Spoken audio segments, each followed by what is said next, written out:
اور ایک دن ایسا ہوا کہ ساؤل کے بیٹے یونتن نے اس جوان سے جو اس کا سلاح بردار تھا کہا کہ ہم فلسطینیوں کی چوکی کو جو اس طرف ہے چلیں، پر اس نے اپنے باپ کو نہ بتایا، اور ساؤل شفا کے نکاس پر اس انار کے درخت کے نیچے جو مجرون میں ہے مقیم تھا۔ اور قریباً 600 آدمی اس کے ساتھ تھے، اور اخیا بن اخیتوب جو یکبود بن فنہاس بن ایلی کا بھائی اور سیلا میں خداوند کا کاہن تھا افود پہنے ہوئے تھا، اور لوگوں کو خبر نہ تھی کہ یونتن چلا گیا ہے، اور اس گھاٹیوں کے بیچ جن سے ہو کر یونتن فلسطینیوں کی چوکی کو جانا چاہتا تھا، ایک طرف ایک بڑی نوکیلی چٹان تھی اور دوسری طرف بھی ایک بڑی نوکیلی چٹان تھی، ایک کا نام بوسیس تھا اور دوسرے کا نام سنا، ایک تو شمال کی طرف مکماس کے مقابل اور دوسری جنوب کی طرف چپا کے مقابل تھی۔ سو یونتن نے اس جوان سے جو اس کا سلاح بردار تھا کہا ہم ادھر ان نامختونوں کی چوکی کو چلیں، ممکن ہے کہ خداوند ہمارا کام بنا دے، کیونکہ خداوند کے لیے بہتوں یا تھوڑوں کے ذریعے سے بچانے کی قید نہیں۔ اس کے سلاح بردار نے اس سے کہا جو کچھ تیرے دل میں ہے سو کر اور ادھر چل، میں تو تیری مرضی کے مطابق تیرے ساتھ ہوں۔ تب یونتن نے کہا دیکھ ہم ان لوگوں کے پاس اس طرح جائیں گے اور اپنے کو ان کو دکھائیں گے، اگر وہ ہم سے یہ کہیں کہ ہمارے آنے تک ٹھہرو تو ہم اپنی جگہ چپ چاپ کھڑے رہیں گے اور ان کے پاس نہیں جائیں گے، پر اگر وہ یوں کہیں کہ ہمارے پاس تو آؤ تو ہم چڑھ جائیں گے، کیونکہ خداوند نے ان کو ہمارے ہاتھ میں کر دیا اور یہ ہمارے لیے نشان ہوگا۔ پھر ان دونوں نے اپنے آپ کو فلسطینیوں کی چوکی کے سپاہیوں کو دکھایا، اور فلسطینی کہنے لگے دیکھو یہ عبرانی ان سوراخوں میں سے جہاں وہ چھپ گئے تھے باہر نکلے آتے ہیں۔ اور چوکی کے سپاہیوں نے یونتن اور اس کے سلاح بردار سے کہا ہمارے پاس آؤ تو صحیح، ہم تم کو ایک چیز دکھائیں۔ سو یونتن نے اپنے سلاح بردار سے کہا اب میرے پیچھے پیچھے چلا آ، کیونکہ خداوند نے ان کو اسرائیل کے ہاتھ میں کر دیا ہے۔ اور یونتن اپنے ہاتھوں اور پاؤں کے بل چڑھ گیا، اور اس کے پیچھے پیچھے اس کا سلاح بردار بھی تھا، اور وہ یونتن کے سامنے گرتے گئے اور اس کا سلاح بردار اس کے پیچھے پیچھے ان کو قتل کرتا گیا۔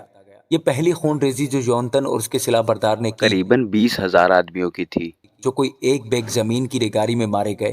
تب لشکر اور میدان اور سب لوگوں میں لرزش ہوئی، اور چوکی کے سپاہی اور غارت گر بھی کانپ گئے، اور زلزلہ آیا، سو نہایت شدید کپ کپی ہوئی۔ اور ساؤل کے نگہبانوں نے جو بنیامین کے جبہ میں تھے نظر کی اور دیکھا کہ بھیڑ گھٹتی جاتی ہے اور لوگ ادھر ادھر جا رہے ہیں۔ تب ساؤل نے ان لوگوں سے جو اس کے ساتھ تھے کہا شمار کر کے دیکھو کہ ہم میں سے کون چلا گیا ہے۔ سو انہوں نے شمار کیا تو دیکھو یونتن اور اس کا سلاح بردار غائب تھے۔ اور ساؤل نے اخیا سے کہا خدا کا صندوق یہاں لا، کیونکہ خدا کا صندوق اس وقت بنی اسرائیل کے ساتھ وہیں تھا۔ اور جب ساؤل کاہن سے باتیں کر رہا تھا تو فلسطینیوں کی لشکرگاہ میں جو ہلچل مچ گئی تھی وہ اور زیادہ ہو گئی۔ تب ساؤل نے کاہن سے کہا کہ اپنا ہاتھ کھینچ لے، اور ساؤل اور سب لوگ جو اس کے ساتھ تھے ایک جگہ جمع ہو گئے اور لڑنے کو آئے، اور دیکھا کہ ہر ایک کی تلوار اپنے ہی ساتھی پر چل رہی ہے اور سخت تہلکہ مچا ہوا ہے۔ اور وہ عبرانی بھی جو پہلے کی طرح فلسطینیوں کے ساتھ تھے اور چاروں طرف سے ان کے ساتھ لشکر میں آئے تھے، پھر کر ان اسرائیلیوں سے مل گئے جو ساؤل اور یونتن کے ہمراہ تھے۔ اسی طرح ان سب اسرائیلی مردوں نے بھی جو افرایم کے کوہستانی ملک میں چھپ گئے تھے یہ سن کر کہ فلسطی بھاگے جاتے ہیں لڑائی میں آ کر ان کا پیچھا کیا۔ سو خداوند نے اس دن اسرائیلیوں کو رہائی دی اور لڑائی بیت آون کے اس پار تک پہنچی، اور اسرائیلی مرد اس دن بڑے پریشان تھے، کیونکہ ساؤل نے لوگوں کو قسم دے کر یوں کہا تھا کہ جب تک شام نہ ہو اور میں اپنے دشمنوں سے بدلہ نہ لے لوں اس وقت تک اگر کوئی کچھ کھائے تو ملعون ہو۔ اس سبب سے ان لوگوں میں سے کسی نے کھانا چکھا تک نہ تھا۔ اور سب لوگ جنگل میں جا پہنچے اور وہاں زمین پر شہد تھا۔ اور جب یہ لوگ اس جنگل میں پہنچ گئے تو دیکھا کہ شہد ٹپک رہا ہے، پر کوئی اپنا ہاتھ اپنے منہ تک نہ لے گیا، اس لیے کہ ان کو قسم کا خوف تھا۔ لیکن یونتن نے اپنے باپ کو ان لوگوں کو قسم دیتے نہیں سنا تھا، سو اس نے اپنے ہاتھ کے عصا کے سرے کو شہد کے چھتے میں بھونکا اور اپنا ہاتھ اپنے منہ سے لگا لیا، اور اس کی آنکھوں میں روشنی آئی۔ تب ان لوگوں میں سے ایک نے اس سے کہا کہ تیرے باپ نے لوگوں کو قسم دے کر سخت تاکید کی تھی اور کہا تھا کہ جو شخص آج کے دن کچھ کھانا کھائے وہ ملعون ہو، اور لوگ بے دم سے ہو رہے تھے۔ تب یونتن نے کہا کہ میرے باپ نے ملک کو دکھ دیا ہے، دیکھو میری آنکھوں میں ذرا سا شہد چکھنے کے سبب سے کیسی روشنی آئی۔ کتنا زیادہ اچھا ہوتا اگر سب لوگ دشمن کی لوٹ میں سے جو ان کو ملی دل کھول کر کھاتے، کیونکہ ابھی تو فلسطینیوں میں کوئی بڑی خون ریزی بھی نہیں ہوئی ہے۔ اور انہوں نے اس دن مکماس میں ایلون تک فلسطینیوں کو مارا اور لوگ بہت ہی بے دم ہو گئے۔ سو وہ لوگ لوٹ پر گھرے اور بھیڑ بکریوں اور بیلوں اور بچڑوں کو لے کر ان کو زمین پر ذبح کیا اور خون سمیت کھانے لگے۔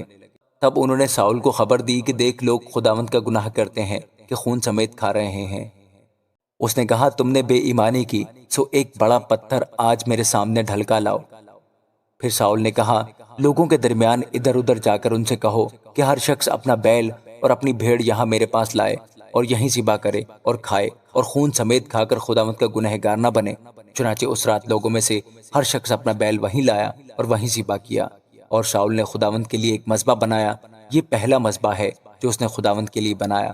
پھر ساؤل نے کہا، آؤ رات ہی کو فلسطینیوں کا پیچھا کریں اور پو پھٹتے تک ان کو لوٹیں اور ان میں سے ایک مرد کو بھی نہ چھوڑیں۔ انہوں نے کہا، جو کچھ تجھے اچھا لگے سو کر۔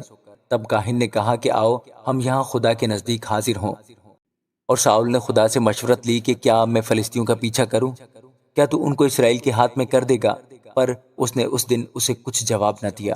تب ساؤل نے کہا کہ تم سب جو لوگوں کے سردار ہو، یہاں نزدیک آؤ اور تحقیق کرو اور دیکھو کہ آج کے دن گناہ کیوں کر ہوا ہے، کیونکہ خداوند کی حیات کی قسم جو اسرائیل کو رہائی دیتا ہے، اگر وہ میرے بیٹے یونتن ہی کا گناہ ہو، وہ ضرور مارا جائے گا۔ پر ان سب لوگوں میں سے کسی آدمی نے اس کو جواب نہ دیا۔ تب اس نے سب اسرائیلیوں سے کہا، تم سب کے سب ایک طرف ہو جاؤ اور میں اور میرا بیٹا یونتن دوسری طرف ہو جائیں گے۔ لوگوں نے ساؤل سے کہا، جو تو مناسب جانے سو کر۔ تب ساؤل نے خداوند اسرائیل کے خدا سے کہا، حق کو ظاہر کر دے۔ سو چٹھی یونتن اور ساؤل کے نام پر نکلی اور لوگ بچ گئے۔ تب ساؤل نے کہا کہ میرے اور میرے بیٹے یونتن کے نام پر کرا ڈالو۔ تب یونتن پکڑا گیا۔ اور ساؤل نے یونتن سے کہا کہ مجھے بتا کہ تو نے کیا کیا ہے۔ یونتن نے اسے بتایا کہ میں نے بے شک اپنے ہاتھ کے عصا کے سرے سے ذرا سا شہد چکھا تھا، سو دیکھ مجھے مرنا ہوگا۔ ساؤل نے کہا، خدا ایسا ہی بلکہ اس سے بھی زیادہ کرے، کیونکہ اے یونتن تو ضرور مارا جائے گا۔ تب لوگوں نے ساؤل سے کہا، کیا یونتن مارا جائے گا جس نے اسرائیل کو ایسا بڑا چھٹکارا دیا ہے؟ ایسا نہ ہوگا، خداوند کی حیات کی قسم ہے کہ اس کے سر کا ایک بال بھی زمین پر گرنے نہیں پائے گا، کیونکہ اس نے آج خدا کے ساتھ ہو کر کام کیا۔ سو لوگوں نے یونتن کو بچا لیا اور وہ مارا نہ گیا۔ وہ ساؤل فلسطینیوں کا پیچھا چھوڑ کر لوٹ گیا اور فلسطی اپنے مقام کو چلے گئے۔ جب ساؤل بنی اسرائیل پر سلطنت کرنے لگا تو وہ ہر طرف اپنے دشمنوں یعنی مواب اور بنی امون اور ادوم اور زوباہ کے بادشاہوں اور فلسطینیوں سے لڑا، اور وہ جس جس طرف رجوع ہوتا ان کا برا حال کرتا تھا۔ اس نے بہادری کر کے امالیکیوں کو مارا اور اسرائیلیوں کو ان کے ہاتھ سے چھڑایا جو ان کو لوٹتے تھے۔ ساؤل کے بیٹے یونتن اور اسوی اور ملکی یشو تھے، اور اس کی دونوں بیٹیوں کے نام یہ تھے، بڑی کا نام میرب اور چھوٹی کا نام میکل تھا۔ اور ساؤل کی بیوی کا نام اخی نوئم تھا جو اخیماس کی بیٹی تھی، اور اس کی فوج کے سردار کا نام ابنیر تھا جو ساؤل کے چچا نیر کا بیٹا تھا۔ اور ساؤل کے باپ کا نام کیس تھا، اور ابنیر کا باپ نیر ابی ایل کا بیٹا تھا۔ اور ساؤل کی زندگی بھر فلسطینیوں سے سخت جنگ رہی۔ سو جب ساؤل کسی زوراور مرد یا سورما کو دیکھتا تھا تو اسے اپنے پاس رکھ لیتا تھا۔ آمین۔